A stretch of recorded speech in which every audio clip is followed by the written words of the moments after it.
안녕하세요. 남관사관학원입니다. 오늘은 지난 영상에 이어서 내분비계 질환 7번째 파트에 대해서 알려드릴 겁니다. 오늘 알려드릴 내용은 지난 영상에 당뇨병에 대해서 알려드렸잖아요. 그래서 당뇨병의 합병증에 대해서 알려드릴 겁니다. 그럼 수업 시작하겠습니다. 당뇨병 환자의 합병증에는 굉장히 여러 가지가 있지만 혈당 상승과 관련해서 여러분 시험에 정말 간혹 출제되는 문제들이 있어요. 시험에는 거의 안 나오기 때문에 제가 굳이 외우라는 말씀은 안 드릴 거예요. 하지만 간호학을 공부하시거나 의료학을 공부하시는 분들은 이 내용에 대해서 좀 알고 계셨으면 해서 간략하게 알려드리고 넘어가도록 하겠습니다. 당뇨병성 케톤산증 혹은 당뇨성 케톤산증이라고 하는데 좀 어려운 내용이기 때문에 제가 알려드리는 내용을 잘 천천히 따라오셔야 합니다. 자, 당뇨병성 케톤산증은 주로 일형 당뇨에서 나타납니다. 원인은 인슐린 부족이나 과도한 스트레스, 과다한 식사 등이 원인인데 주 원인은 인슐린 부족이에요. 기전이 어떻게 되느냐 하면 인슐린 부족으로 인해서 혈중 당 활용이 제대로 안 되는 거죠. 포도당을 세포로 가지고 들어가지 못하기 때문에 계속 혈당은 높은 상황임에도 불구하고 당질 신생 과정이 증가해요. 이 얘기가 무슨 얘기냐면 여러분 우리 몸의 혈당이 낮을 때는 우리 몸에 저장되어 있던 글리코겐 형태가 있다고 저번주에 알려드렸잖아요. 간에 있는 그쵸? 이런 거를 글루코즈로 다시 바꿀 수 있다 그랬어요. 글루코즈로 누가? 글루카곤이라는 호르몬이 알려드렸던 내용이죠. 이렇게 해서 당을 만들어낼 수 있어요. 이렇게 해서도 당이 부족하면 또 어떻게 만드냐면 우리 몸에는 지방과 단백질이 있잖아요. 근육이라든지 그리고 여러분 피하 지방에도 지방이 보관되어 있으니까 이런 녀석들을 또 당으로 만들어요. 이걸 당질 신생이라고 하는 겁니다. 이런 과정들을 통해서 당질 신생 과정을 늘려서 혈당을 또 올려요. 이미 당이 높은데도 불구하고 활용도가 떨어지니까 세포는 못 먹잖아요. 그러니까 당질 신생을 활용해서 혈당을 또 올리게 되는 거죠. 그러다 보니까 굉장히 높은 혈당이 유지가 되게 돼요. 그래서 고혈당으로 다음, 다식, 다뇨 외울 필요도 없죠. 당뇨 증상의 3대 증상이었으니까 이게 발생해요. 그래서 어떻게 되냐 하면 혈청 케톤은 굉장히 상승합니다. 이 케톤이 여러분이 어려울 수 있는데 이 지방을 당으로 바꾸고 나면 쉽게 이야기해서 생성되는 게 케톤이라고 생각하시면 돼요. 그러니까 지방을 포도당으로 계속 바꾸면서 케톤이 상승할 수밖에 없습니다. 그래서 혈청 케톤은 상승하고 포도당도 혈당이 계속 올라가잖아요. 포도당도 삼투압과 관련이 있기 때문에 삼투압 역시 상승합니다. 이걸 잘 기억하시고요. 이 케톤은 산성을 띠는 물질이에요. 그래서 케톤이 계속 상승하게 되면 우리 몸은 산이 상승한 거기 때문에 산증으로 가겠죠. 우리 몸은 원래 7.35에서 폐하가 7.45로 유지가 돼야 되는데 이 케톤이 계속 상승하게 되면 7.35보다 낮은 수치가 돼요. 폐하가. 그러면 우리 몸이 산증으로 간다고 합니다. 이게 대사성 산증이에요. 나중에 이런 얘기도 다시 한번 알려드리긴 하겠지만 호흡에 기인한 산증은 호흡성 산증, 대사에 기인한 산증은 대사성 산증이라는 이름을 붙이긴 하는데 아직 여기서는 이렇게만 좀 간단하게 알려드리고요. 그래서 당뇨병에 기인한 케톤이 올라간 산증, 케톤 산증이라는 병명이 탄생하는 겁니다. 그렇기 때문에 증상은 혈당이 굉장히 높은 거예요. 여러분 200도 높다고 생각하지만 이 당뇨병성 케톤 산증에서는 250에서 600mg per 데시리터 이상으로 엄청나게 고혈당이 초래돼요. 그리고 이렇게 혈당이 높게 되면 혹은 혈당이 너무 낮은 경우에도 이 소화기에 문제가 생깁니다. 뭐 식욕부진, 오심구토 당연히 올 수 있어요. 그리고 케톤이 너무 많이 올라갔으니까 당연히 케톤뇨가 나올 수 있겠고요. 우리 몸이 너무 산증으로 기울어지면서 제대로 우리 몸을 컨트롤할 수 없으면서 이런 저혈압 등의 문제도 올 수 있습니다. 그리고 산독증이 심할수록 의식장애도 굉장히 심해질 수 있어요. 그래서 대사성 산독증에 대한 보상으로 우리 몸은 쿠스마울 호흡이 일어나요. 이건 시험에 굉장히 잘 나올 수 있습니다. 그래서 꼭 기억해 두시고요. 원래 일반인은 숨을 이렇게 쉬어요. 내쉬고 들이쉬고 내쉬고 들이쉬고 이렇게 천천히 분당 12에서 20회 정도 쉰다고 하잖아요. 근데 쿠스말로 호흡은 이렇게 깊이가 굉장히 깊어지는데 또 빨리 쉬잖아요. 그래서 한마디로 정의하면 빠르고 깊은 호흡을 한다는 거예요. 이게 쿠스마르 호흡의 정의입니다. 그래서 아까도 설명드렸지만 이 당뇨병성 케톤산증은 대사성 산독증이에요. 그래서 이걸 어떻게 보상하냐 하면 대사성으로 산이 많이 쌓였기 때문에 호흡으로 알칼리를 만들어주면 돼요. 그래서 지금 말씀드린 빠르고 깊은 호흡, 과다 호흡을 하게 되는 거예요. 여러분, 과다 호흡을 하게 되면 우리 몸에 산소 수치가 너무 많이 올라간다는 거 알고 계시죠? 반대로 산소가 올라가기 때문에 CO2는 떨어지겠죠. 이거 알고 계시죠? 그래서 과다 호흡하면서 실신 오게 되면 검은 비닐봉지를 입에 대고 재호흡을 하라고 하는 거예요. 왜? 산소가 너무 올라가기 때문에 재호흡을 하면서 이산화탄소 수치를 좀 올려주기 위해서. 이걸 알고 계시면 대사성으로 산이 올라갔기 때문에 과다 호흡을 해서 산소 수치를 올려주면 우리 몸에서 산소가 많이 상승한다는 거는 알칼리성으로 간다고 생각하시면 돼요. 그래서 산소가 상승하면 알칼리로 갑니다. 반대로 이산화탄소가 상승하면 산증으로 가는 거예요. 그래서 호흡이 잘 안 돼서 이산화탄소가 상승하게 되면 호흡성 산증이라는 표현을 씁니다. 어려우시면 일단 잊어버리시고요. 산소가 많으니까 알칼리로 간다는 거.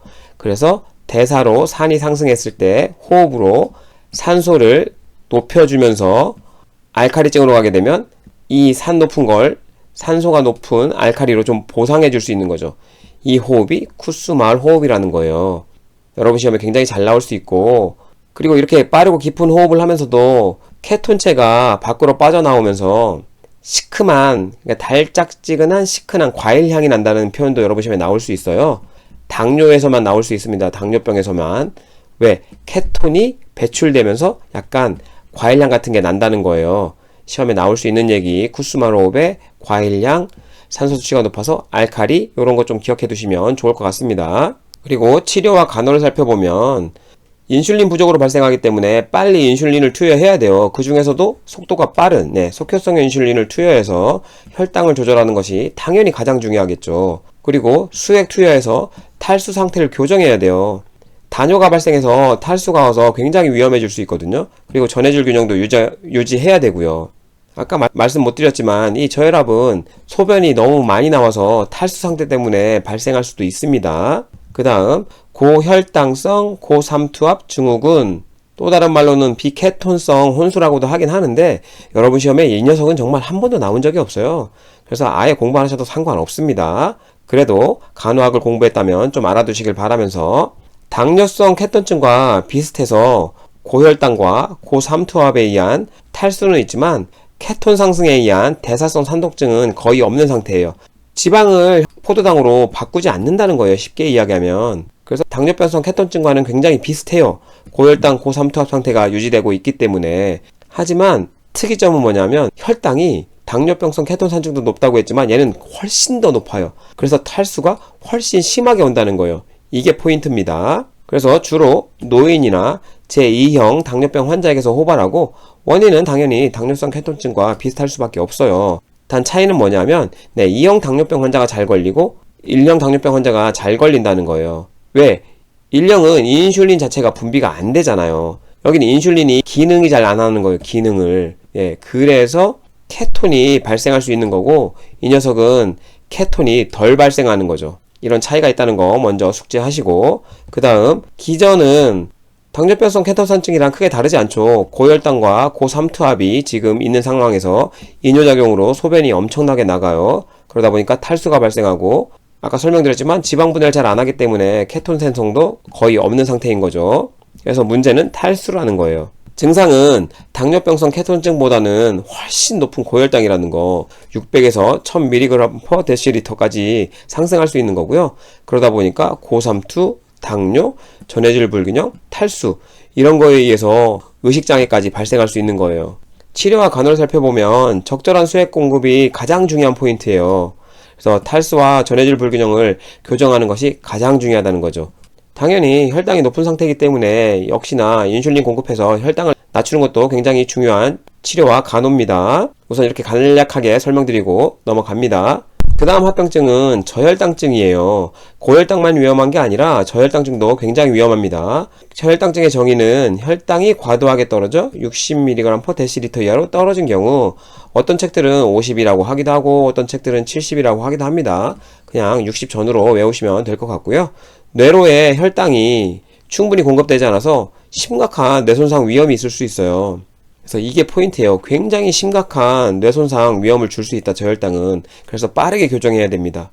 원인은 과다한 인슐린, 경구용 혈당 강화제를 사용에 의해서 혈당이 뚝 떨어지는 경우가 생기는 거죠. 혹은 인슐린 투여 환자의 식사 부재, 과도한 운동, 그래서 혈당이 떨어질 수 있는 모든 것들이 저혈당증의 원인이 될 수 있어요.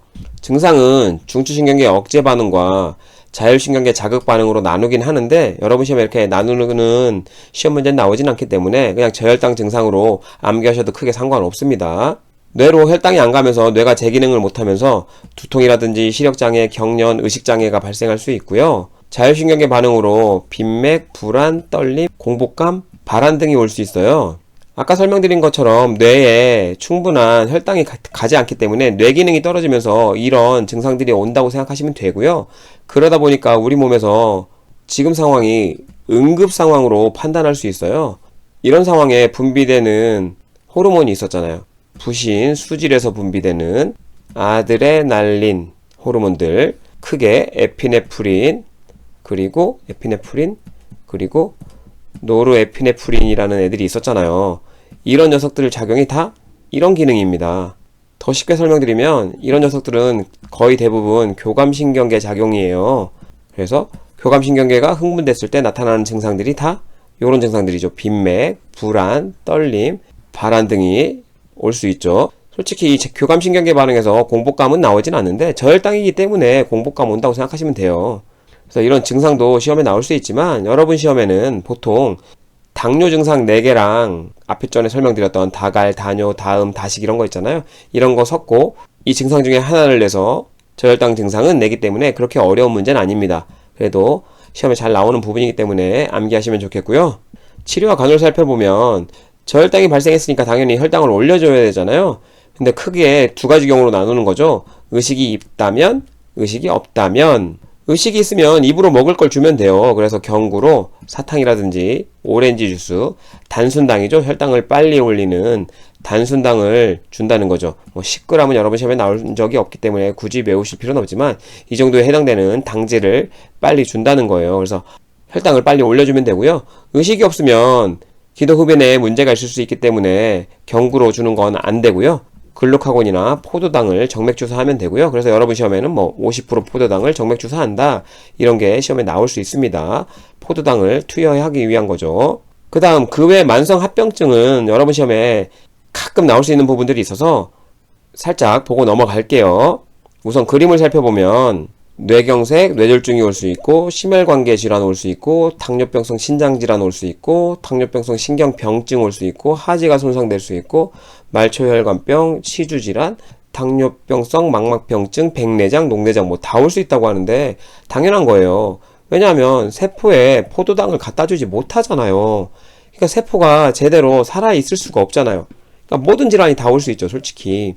그 중에서 대표적인 질환들을 이렇게 나열해 본 거고요. 그리고 하나 더, 혈당이 상승돼 있다는 거는 쉽게 혈관 안에 포도당이 굉장히 높은 거예요. 그러면 혈액이 끈적거릴 거라고 생각하세요. 끈적끈적할 거 아니에요. 당이 높기 때문에 삼투압도 높은 상태고. 그러면 당연히 혈관 질환들이 올 수밖에 없습니다. 이 당뇨병성 망막병증이나 뇌경색, 심혈관계 질환, 신장 질환, 이런 것들 다 이 말초혈관병도 그렇고 혈관이 막혀서 오는 질환이에요. 그래서 막혀서 온다고 생각하세요.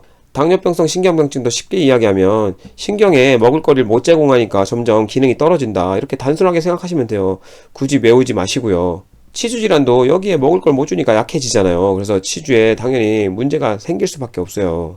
단순한 부분입니다. 조금 더 디테일하게 살펴보면 말초혈관 장애로 주로 하지에 흔하게 발생해요. 그래서 말초 감염이 생길 시 쉽게 회복이 되지 않기 때문에 심각한 문제로 발전. 그래서 여러분 발간호가 당뇨에서는 가장 중요한 부분이에요. 그래서 여러분 시험에 잘 나오죠. 좀 이따 알려드리고요.